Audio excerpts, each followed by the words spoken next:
மாவட்டத்தில் இம்முறை உள்ளூராட்சி அதிகார சபை தேர்தலுக்காக 4,55,520 பேர் வாக்களிக்க தகமை பெற்றிருந்தனர்.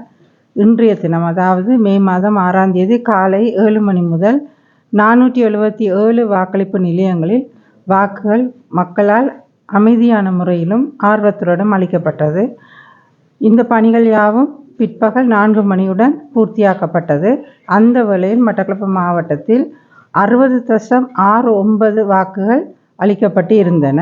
பிற்பகல் 4:30 மணி முதல் வாக்குகள் எண்ணும் பணிகளானது 144 வாக்கெண்ணல் நிலையங்களிலே ஆரம்பிக்கப்பட்டுள்ளன. இந்த முறை மட்டக்களப்பு மாவட்டத்திலே தேர்தல் வன்முறைகள் என்று சொல்லப்போனால் ஒரே ஒரு சம்பவமே பதிவாகி உள்ளது.